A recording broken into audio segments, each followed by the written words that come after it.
നമസ്കാരം. വേനൽക്കാലം എത്തുന്നതിന് മുൻപേ കൊടുംചൂടിൽ വലഞ്ഞ് കേരളം.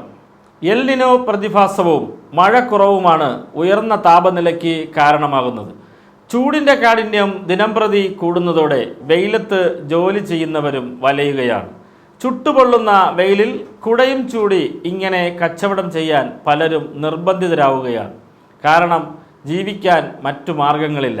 ഇങ്ങനെ ലക്ഷക്കണക്കിന് ആളുകളാണ് ഒരു പുൽനാമ്പിൻ്റെ പോലും തണൽ കിട്ടാതെ ഈ കൊടും ചൂടിൽ ചുട്ടുപൊള്ളി ജോലി ചെയ്യുന്നത്.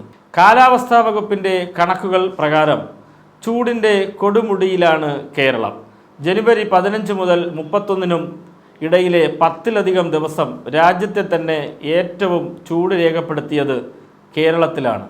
ജനുവരി ആദ്യവാരം ചെറിയ തോതിൽ മഴ ലഭിച്ചെങ്കിലും പിന്നീട് മിക്ക ജില്ലകളിലും ശരാശരി താപനില 30% മുകളിലായിരുന്നു. ശൈത്യകാലത്തും തണുപ്പുള്ള സമുദ്രജലം ചൂടാവുകയും അതിൻ്റെ ഫലമായി വായുവിൻ്റെ താപനില വർദ്ധിക്കുകയും ചെയ്യുന്ന എൽ നിനോ പ്രതിഭാസവും മഴ കുറവും ആഗോളതലത്തിൽ നിലനിൽക്കുന്ന കാലാവസ്ഥാ വ്യതിയാനവുമെല്ലാം നിലവിലെ സ്ഥിതിക്ക് കാരണമാകുന്നുണ്ടെന്നാണ് കാലാവസ്ഥാ വിദഗ്ധർ പറയുന്നത്.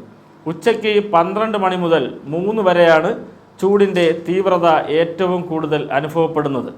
ഇനിയുള്ള ദിവസങ്ങളിലും ചൂട് കൂടാനുള്ള സാധ്യതയാണ് കാലാവസ്ഥാ വകുപ്പും പ്രവചിക്കുന്നത്.